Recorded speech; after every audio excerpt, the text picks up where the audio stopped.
Olá, meus alunos interessantes e interessados no mundo de cartórios. Meu nome é Adriano Álvares e eu vou conversar com vocês sobre uma mãe que tentou alterar o nome da sua filha e não conseguiu no cartório. Vamos ver aqui as peculiaridades do caso, as nuances e saber, realmente está certo o cartório? Tá certo a mãe? Como é que isso aconteceu? Como é que ocorreu? Vou deixar aqui o link para que vocês vejam a notícia e possam me acompanhar aqui nesse nosso vídeo. Bom, senhores, primeiro a gente tem que ter aquela ideia que o nome não é mais que uma palavra, é a identidade da vida da pessoa. E essa escolha é muito importante. E a gente vai tentar entender aqui isso nesse contexto. Veja, nós temos que o início da vida é efetuado através de um documento. Que documento é esse? O registro de nascimento. Então, a nossa certidão de nascimento é o nosso passaporte inaugural da nossa vida. E com isso, a gente tem toda a peculiaridade que lá consta, né? Todos os elementos. Mas não é isso que eu vim falar com vocês. Eu vim falar com vocês do surgimento, né, dessa alteração possível. Lá em 2021, a terceira turma do STJ autorizou uma alteração, onde o pai, né, tinha escolhido um nome, a mãe tinha escolhido outro. E na hora de efetuar o registro, o pai foi lá, né, fazer primeiro. Mas isso é comum, Adriano? Muito comum. Tão comum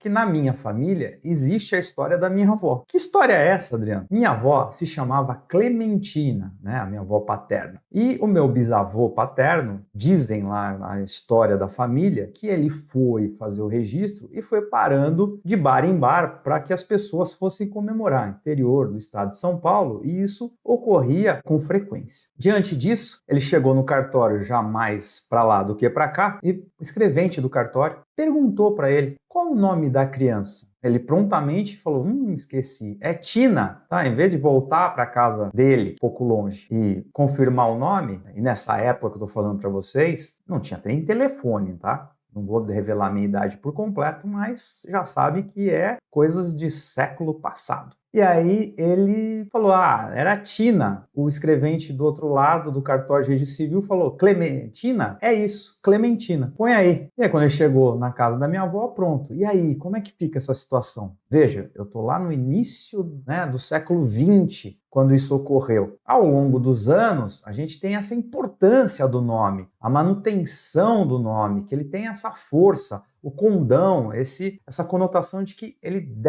deve ser mantido o nome, não deve ser alterado por qualquer peculiaridade. Isso vem se alterando ao longo dos anos e por conta dessas circunstâncias, dessas situações, o STJ então fez essa autorização que acabei de relatar para os senhores. Ao longo do tempo, em 2022, veio uma alteração legislativa lá na Lei de Registros Públicos, a Lei 6.015, de 73, que fez com que a gente pudesse fazer essa alteração. Mas vamos dar uma olhada aqui no que a gente tem que conversar sobre o nome. Qual foi o nome escolhido por essa mãe, Adriano? Essa mãe escolheu o nome de Ariel.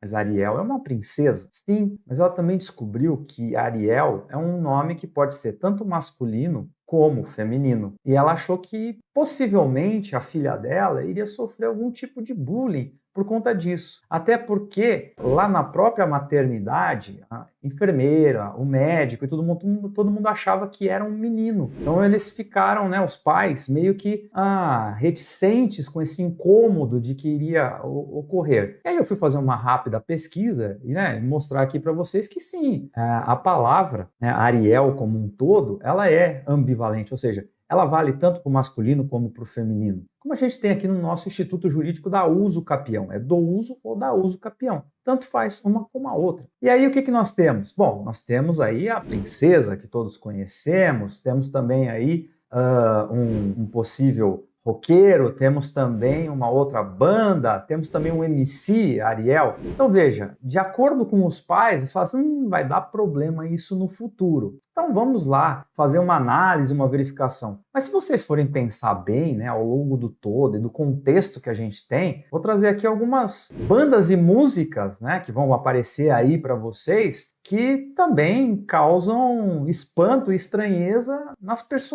personalidades, nas pessoas que têm esse nome. Não só por ter o nome, só por ter uma possibilidade de um lado ou de outro, ou de ter uma letra de música que puxe mais para um lado sarcástico, puxe mais para um lado ruim, né, às vezes. Então quer dizer que todas as pessoas que tenham aquela denominação, aquele nome, são naquela feição? Não, não são. Mas isso é uma outra vertente para a gente analisar. Então, como ela teve essa possibilidade, o que ela fez? Ela foi até o cartório e fez um requerimento para uma alteração do nome. E aí foi feito. Vou mostrar aí o requerimento para vocês que vocês vejam o que é. E o que diz aí esse tal artigo 55, né, parágrafo 4º da Lei de Registros Públicos? O que ele diz? Isso aqui que está na sua tela. Tá? Ele vai dizer basicamente que temos 15 dias, até 15 dias após o registro, qualquer dos genitores poderá apresentar perante o registro civil, onde foi lavrado o assento, oposição fundamentada ao prenome e sobrenomes indicados pelo declarante, observando que, se houver manifestação consensual dos genitores, será realizado o procedimento de retificação, mas, se não houver consenso dos genitores, a oposição vai ser encaminhada ao juiz competente, certo? Então, o que a gente tem aqui nessa análise preliminar? Primeiro, nós temos o quê? A oposição ao prenome e sobrenomes indicados pelo declarante. O problema técnico é nesta parte. E aí o que nós temos? Nós temos as normas nacionais, né, Adriano? Provimento 149/2023, lá do nosso querido CNJ. Então o CNJ tem aí as normas nacionais do foro extrajudicial e que vai indicar no seu artigo 515-C quase a mesma redação indicativa lá do artigo 55, parágrafo 4º da Lei de Registros Públicos. E vai dizer basicamente que em até 15 dias após o registro, qualquer dos genitores poderá apresentar perante o registro civil em que for lavrado oposição fundamentada pelo prenome e sobrenomes indicados pelo declarante, indicando, né, o nome substituto e os motivos dessa oposição, hipótese em que se observará a necessidade ou não da submissão desse procedimento ao juiz na forma do parágrafo 4º do artigo 55. E o parágrafo único vem esclarecer que esse erro não é imputável ao oficial e, em qualquer hipótese, positiva ou negativa, vão ser exigidos emolumentos, o valor para a retificação a ser realizada. Perceba, senhores, que a mãe ainda alega na reportagem, né, e explica que ela pagou o valor dos emolumentos, a taxa, e ela achou que estava tudo certo. Veja que não é bem assim. Tem que ter uma análise. O grande impacto desta análise é qual? Quem foi que declarou isso lá na maternidade? Foram os pais. Então, os pais declararam o nome. E uma vez que declararam o nome está constando. Como é que eles vão se opor a algo que eles externaram? Ah, é o direito de arrependimento. Mas esse direito de arrependimento está clássico e espelhado na Lei de Registros Públicos? Não cabe ao intérprete estender algo que é restrito, e principalmente em registro. O registro a gente não tenta abrir muita coisa, a gente sempre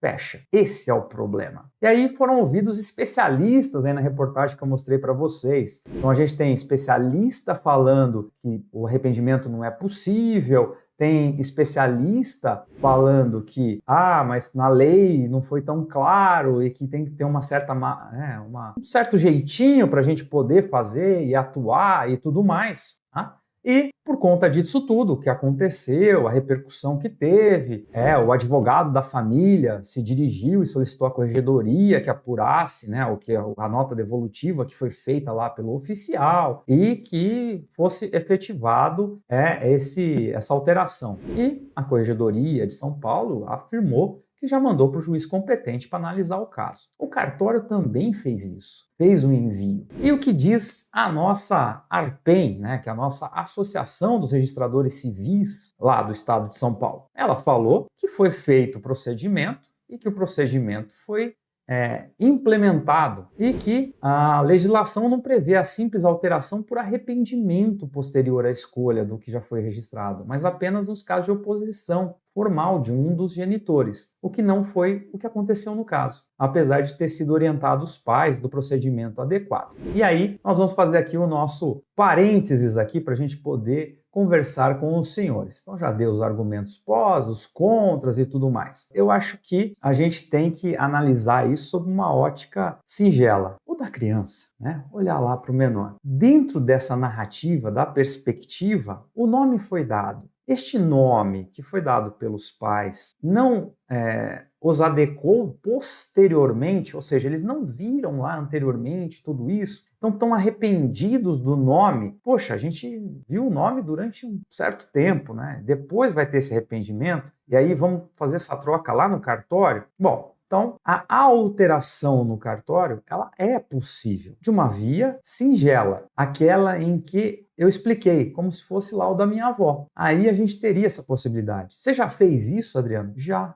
fiz. O pai veio, me deu um nome, foi embora para casa. De repente vem a mãe junto, fala, não, mas não era esse que a gente queria. Fiz o procedimento, fizemos a alteração. Ela é muito simples para ser feita, desde que eu não tenha um elemento problemático, que é o quê? A gente já consentiu, a gente já deu o nosso consentimento para constar ali. Senão a gente vai fazer o quê? A alteração da alteração. Então, quer dizer, já tem um consentimento. Não tem ninguém que estava resignado na hora, no momento. Eles podiam ter falado, não, vamos esperar um pouco que a gente vai fazer uma verificação. Normalmente também nessas maternidades, principalmente grandes centros, você vai com a plaquinha, né, com o nome da pessoa. Eu mostrei as fotos aí para vocês de nomes ambivalentes. Meu pai tem um nome ambivalente. Meu pai chama Vandercy, tanto masculino quanto feminino. Não vejo nenhum grande problema na hora que você entende isso, nenhuma grande repercussão. Mas perfeito, não gostamos, nos arrependemos. Fizeram o pedido lá para o cartório, acharam que o cartório ia fazer essa alteração singela, sem nenhum problema, ele deu uma nota devolutiva. Você vai contra a nota devolutiva e pede para o judiciário.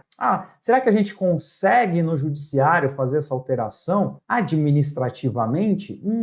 Será que sim? Jurisdicionalmente, né? Ou seja, o juiz fazendo a verificação e análise, será que faz sentido, né? Até mesmo temos uma alteração muito importante, que é aquela que a gente pode, na maioridade, trocar o nosso prenome uma vez. Se você não sabe, você pode trocar o seu prenome, que nem eu, Adriano Álvares, quero trocar meu prenome. Posso? Uma vez na vida. Você tem essa autorização legislativa. Você vai lá no cartório, faz o procedimento e faz a alteração. Nenhum problema. Tá? Você vai pagar os emolumentos, vai juntar as certidões pertinentes para fazer essa alteração, né, para você não estar querendo burlar ninguém, e faz, sem nenhum problema. Isso também foi autorizado na legislação. Então era isso que eu tinha para mostrar para vocês, conversar um pouco para vocês entenderem um pouco mais deste assunto. Espero que tenham gostado. Não deixa de dar o seu like, seu joinha, nos seguir. Me siga lá no Instagram, Adriano CS Álvares. Aguardo vocês aí numa próxima jornada aí para a gente, de repente, alterar um nome, alterar um prenome, alterar um gênero. Também é possível. Aguardo vocês numa próxima. Deixa aí o comentário de que você quer que eu fale um pouco mais sobre essa área notarial e registral. Aguardo vocês.